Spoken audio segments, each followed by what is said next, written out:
Hello friends, आपका स्वागत है हमारे यूट्यूब चैनल ITI टेक्नो इस लाइव पे। तो बोलना चाहूँगा कि जो ये मैं फिटर इंस्ट्रक्टर का जो सीरीज़ चल रही थी उसका पार्ट 3 लेकर आया हूँ। चलिए वीडियो को स्टार्ट करने से पहले मैं बोलना चाहूँगा, जिन दोस्तों ने मेरे चैनल को सब्सक्राइब नहीं किया है सब्सक्राइब कर लें, लाइक कर लें और अपने दोस्तों के साथ शेयर करें और अपनी प्रिपरेशन जारी रखें। क्योंकि आपको पता है कि ऐसे ही वैकेंसी बहुत कम आ रही है, तो आपको उन वैकेंसी में आपको जॉब लेनी है। ठीक है, तो आपको अगर कोई भी टॉपिक पे प्रॉब्लम होता है मुझे बताएं, मैं आपकी हेल्प करने की कोशिश करूँगा। चलिए वीडियो को स्टार्ट करते हैं। तो पहला क्वेश्चन बोलता है, which one of the following is the advantage of using gauge.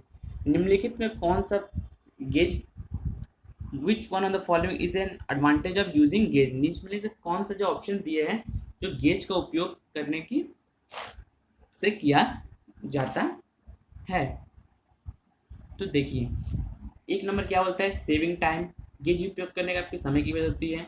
Option B, increase in production, आपको उत्पादन में वृद्धि होती है। Option C, both saving in time और इंक्रीज इन प्रोडक्शन, मीन समय की बचत है तो उत्पादन की वृद्धि होती है। None of this. आपको पहले यूज किया, आप गेज का यूज क्यों करते हैं? गेज जनरली यूज किया था चेक करने के लिए। क्यों चेक करने के लिए?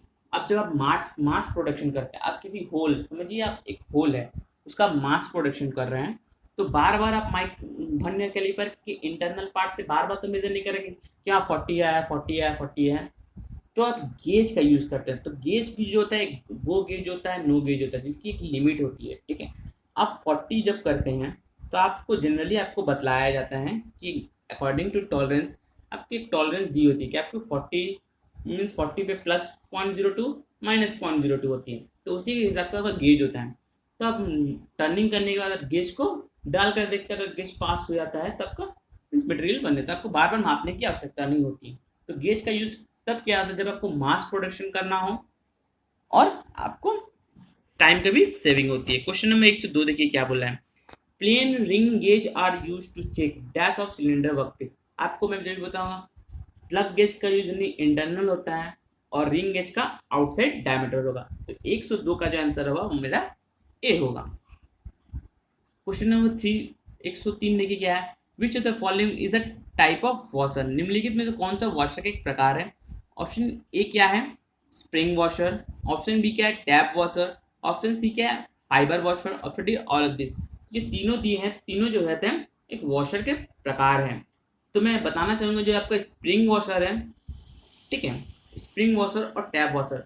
टैप वॉशर का यूज जो होता है, जिस जो नट को हम लगाते हैं, वॉशर क्या होता है, एक जिस कंपोनेंट को हमको टाइट करना है, मीन्स ये आपका एक पार्ट है, इसके ऊपर एक पार्ट लगाकर, ठीक है, ये आपको इस पार्ट से इस पर अटैच करने के लिए हम नट का यूज करते हैं। ठीक है, तो ये इसके बीच में हम एक टैप वॉशर का यूज करते हैं। टैप वाटर वॉशर जो होता है वो यूज करते हैं, जो कि नट को टाइट करने के साथ साथ उस नट को पकड़ के रखता है, होल्ड करके रखता है। और स्प्रिंग वॉशर वहाँ यूज करते हैं जहाँ बहुत ज़्यादा वाइब्रेशन से हमारी जो नट है तो वो खुल सकती है, उस जगह हम स्प्रिंग वॉशर को यूज करते हैं।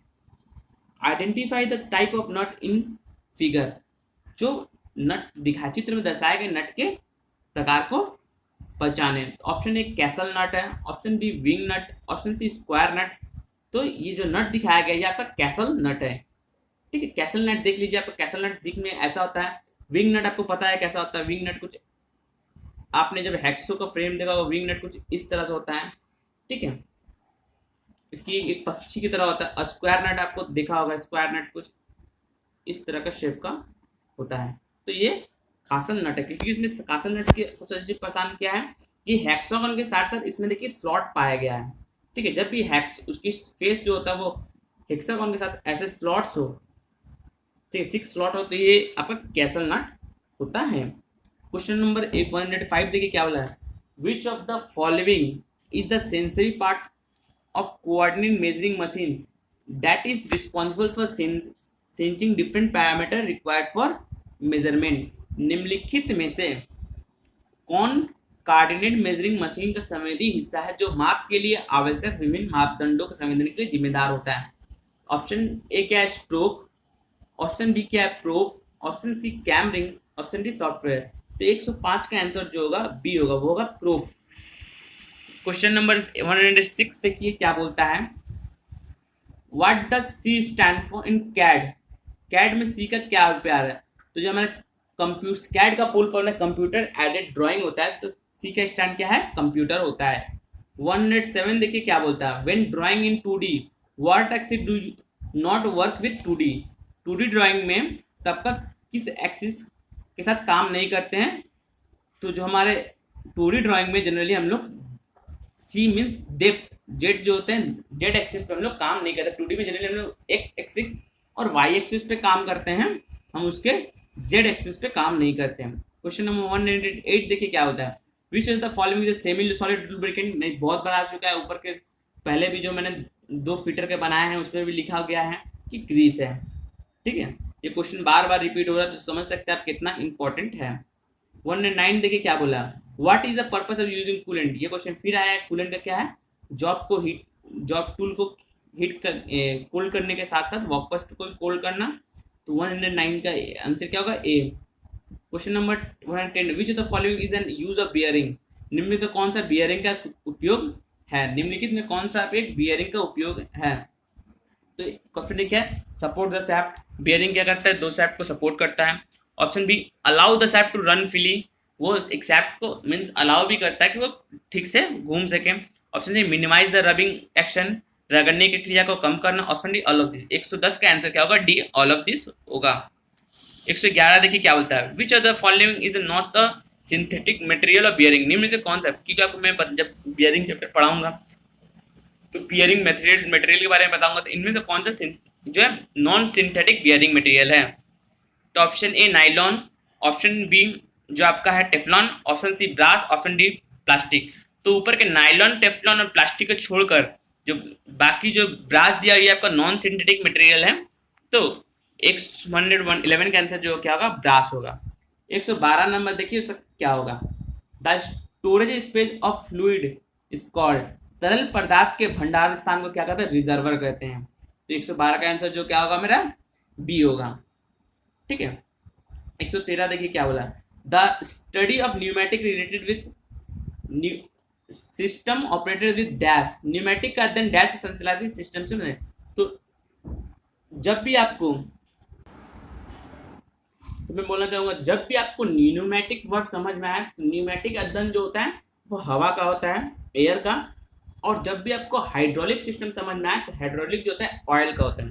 तो 113 का आंसर जो होगा वो मेरा ए होगा। ठीक है, 114 नंबर देखिए क्या है, which most important characteristic of the lubricant oil is. बोलता है लुब्रिकेंट ऑयल की सबसे अच्छी प्रॉपर्टी क्या होनी चाहिए। Option A viscosity, option B physical stability, option C chemical stability, option D resistant against corrosion.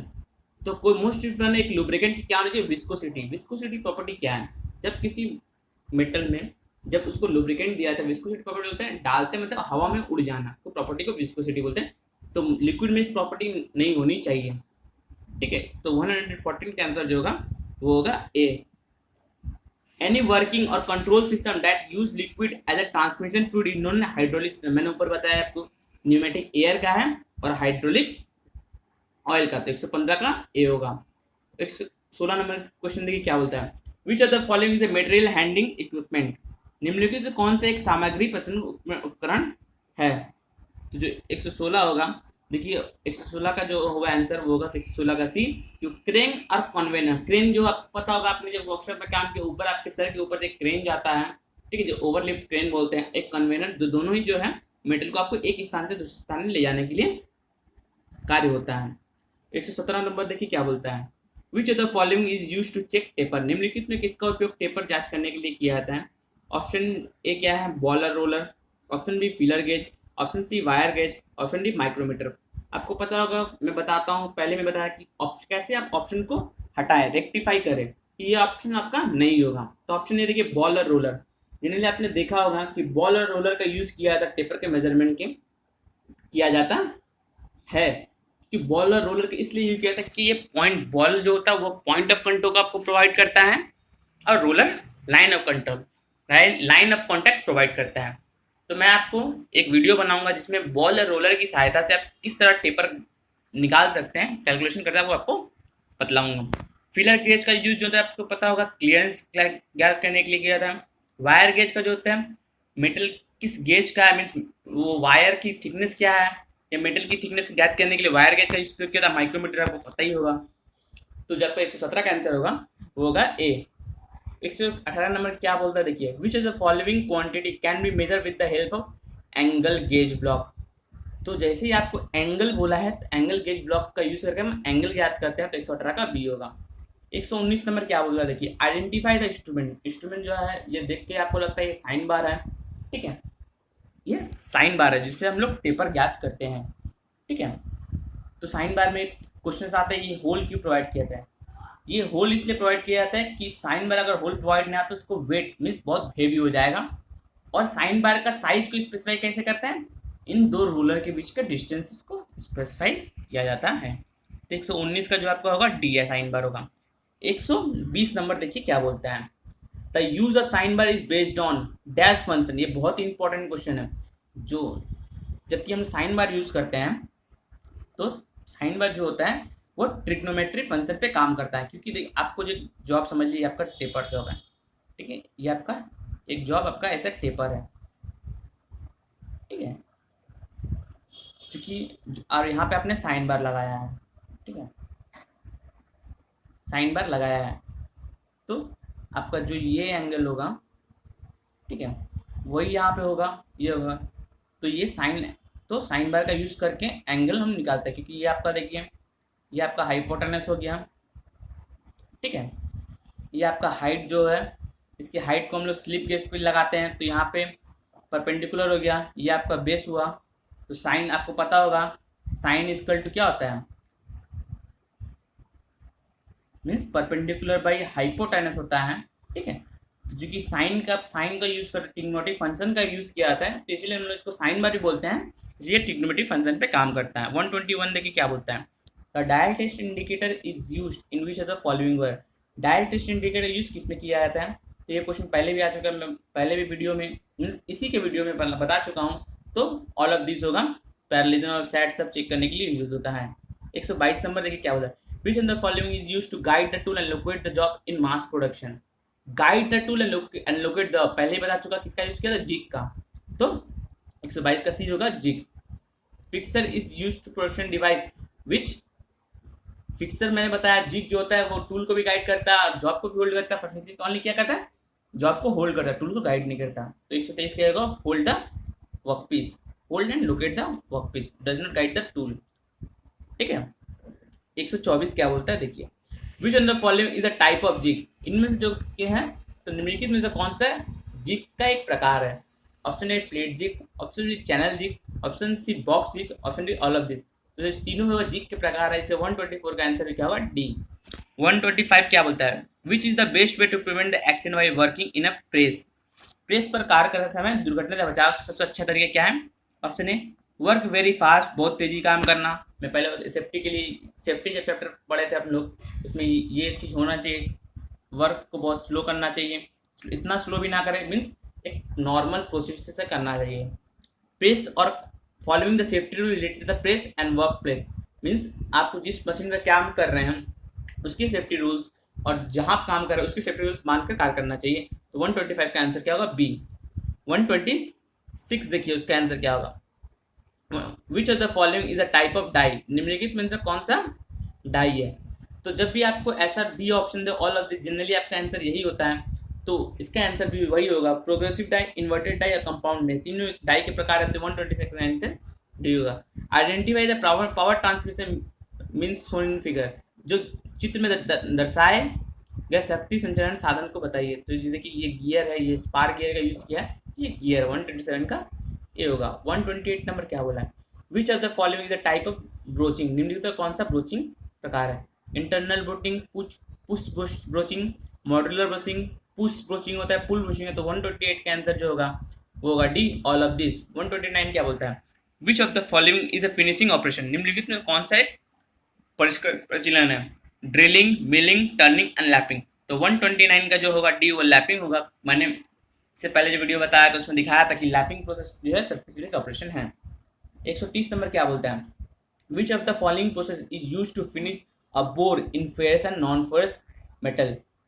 बोलता है अगर किसी बोर ये ध्यान रखिए, अगर मैं पहले ही बता रहा हूँ आपको, अगर आप सरफेस फिनिश जब चैप्टर पढ़ाऊंगा तब बताऊंगा, अगर किसी बोर को फिनिश करना हो, जो सरफेस फिनिश ऑपरेशन यूज होता है वो होता है हॉर्निंग। 130 का आंसर हो क्या होगा, सी होगा। 131 क्या बोलता है, which of the following is a measuring instrument, इनमें से कौन सा आपका मेजरिंग इंस्ट्रूमेंट है। एक है पाइल, ऑप्शन बी है steel rule, option C scriber, option D all of this. तो ओनली जो स्टील रूल आपका मेजरिंग इंस्ट्रूमेंट है, तो 131 का बी होगा। 132 क्या बोलता है आपको, देखिए, विच of the following is a non ferrous metal, निम्न से कौन सा एक अधातु है, मीन अलोह धातु है। अधातु नहीं, मेटल और नॉन मेटल अधातु होता है, नॉन फेरस मीन्स अलोह धातु मीन्स जिसमें आयरन ना हो। तो option A cast iron, option B dot iron, option C steel, option D aluminium. जो आपका एल्युमिनियम होता है वो आपका अलोह धातु मीन्स नॉन फेरस होता है। 134 नंबर क्वेश्चन देखिए क्या बोलता है, scraping of large curve surface such as large bearing is to be done, which scraper will use.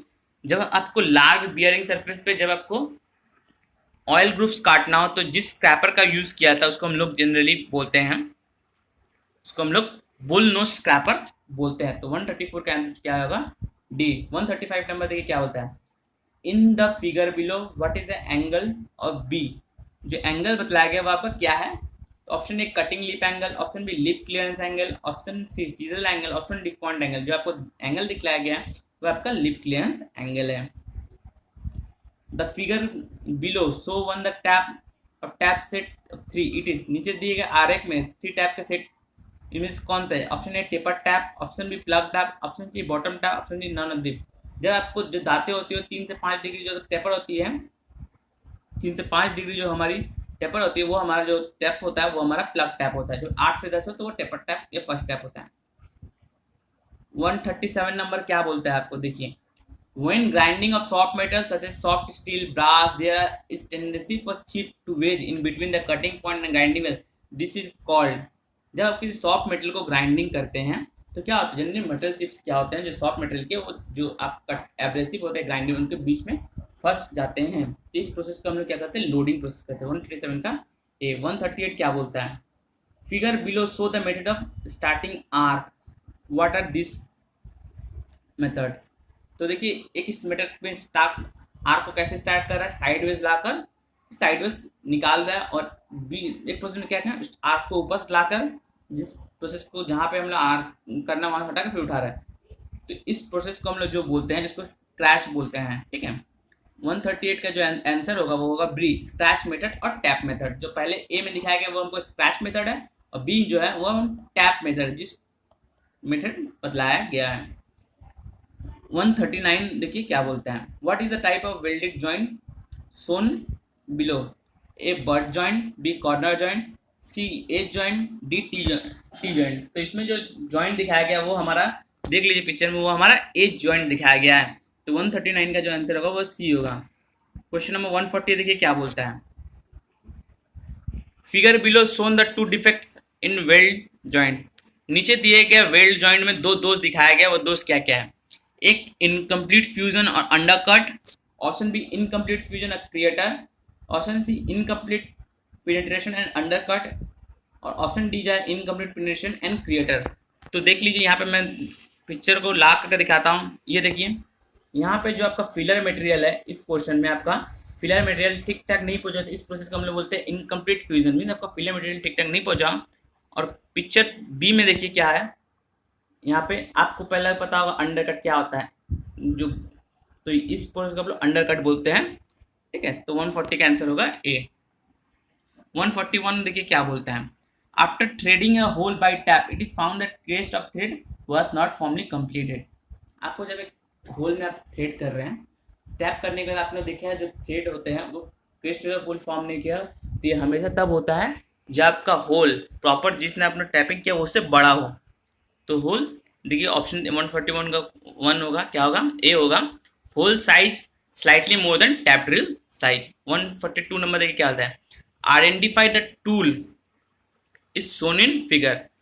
जो आपका नीचे दिए गए आरेख में फोर्जिंग टूल का पहचाने, ऑप्शन बी ए फ्लैटर, फ्लैटर नहीं कि फ्लैटर अपना नाम से पता है फ्लैट करने के लिए था, option B swag.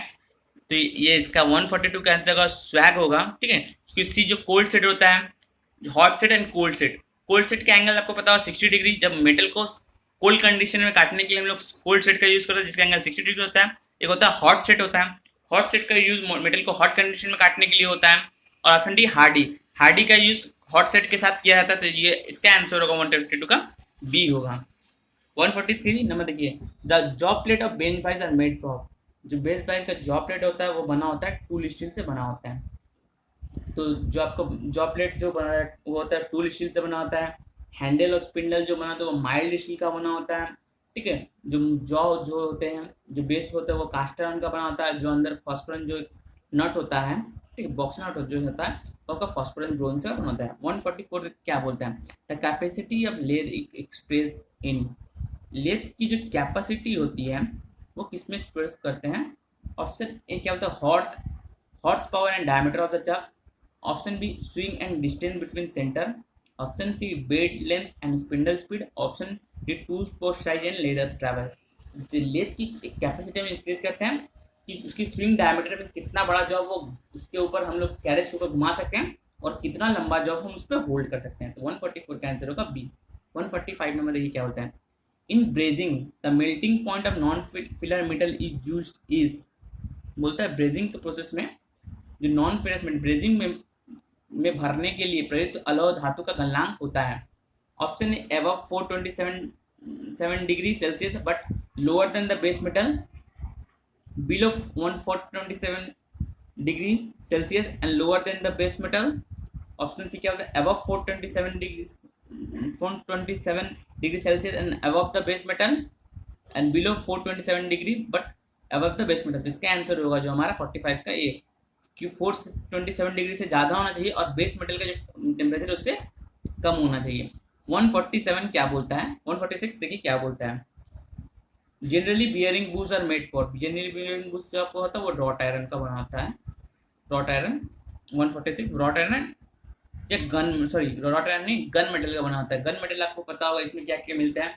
Gun metal में जो आपका होता है वो टिन, कॉपर और जिंक का बना होता है। 147 देखिए क्या है, सोल्डरिंग इज टू टाइप। जो सोल्डरिंग के निम्न दो प्रकार होते हैं, एक होता है सॉफ्ट सोल्डर, दूसरा होता है हार्ड सोल्डर। इससे पहले एमसीक्यूज में थे। तो 147 का आंसर ए होगा, soft solder and hard solder. 148 number क्या बोला देखिए, figure below shown on the head of the combination head. ये कौन सा हेड है, ये आपका स्क्वायर हेड है। ठीक है, क्योंकि कॉम्बिनेशन हेड का 3 हेड होता है, एक प्रोटेक्टर हेड होता है, एक सेंटर हेड होता है, एक स्क्वायर हेड है। तो इसका आंसर होगा क्या 148 का सी, स्क्वायर हेड। 149 नंबर क्या देखिए, figure below show the use of spanner to tighten nut. What is not a good practice doing? Spanner sit properly on the nut. It is better to push than pull the spanner. Spanner is used in the same plane as a nut. Nut is fully seated in the spanner. तो इसका answer होगा B होगा, spanner को खींचने का अपेक्षा धक्का देना अच्छा है। मीन्स स्पैनर को जो है हम ऐसे ही अगर टाइट करने के बाद देखते हैं कभी कभी स्पैनर जो होता है अटक जाता है। तो स्पैनर को अपनी तरफ खींचने के अपेक्षा उसको धक्का देकर निकालना ज़्यादा अच्छा है। अगर खींचते अगर स्पैनर स्लिप करता तो आप इंजरी हो सकती है। तो 150 क्वेश्चन जो लास्ट क्वेश्चन है आज के वीडियो का लास्ट क्वेश्चन है 150 नंबर। और इसके बाद जो मैं नेक्स्ट वीडियो लेके आऊँगा वहाँ से 151 से आपका जो 200 तक समथिंग क्वेश्चन रह गए, क्योंकि जो थंबनेल है जो मेरा वीडियो का टॉपिक है वही है, वो यही है ITI इंस्ट्रक्टर के लिए 200 most MCQ questions. A metal piece when hammered fracture with little or no determination. बोलता है धातु का वो गुण, वो टुकड़ा जिसे हथौड़े के से चोट किया जाता है तो उसे मामूली या बिना विपरीत आए दरारें आ जाता है। तो इस प्रक्रिया क्या कहते हैं, तो ये मेटल की ब्रिटलनेस प्रॉपर्टी होती है जिसके कारण ये होता है। चलिए आज का वीडियो यहीं पे ख़त्म करते हैं। जिन भाइयों को वीडियो अच्छा लगा, मैं जानता हूँ जिन भाइयों को वीडियो अच्छा लगता है वो ज़रूरी लाइक करते हैं और सब्सक्राइब करते हैं, और जिनको अच्छा ना लगा तो वो मुझे कमेंट करके बताएं कि ये वीडियो आपको क्यों अच्छा नहीं लगा। ठीक है, क्या इम्प्रूवमेंट मैं इसमें कर सकता हूँ, ज़रूर बताएं। थैंक यू दोस्तों।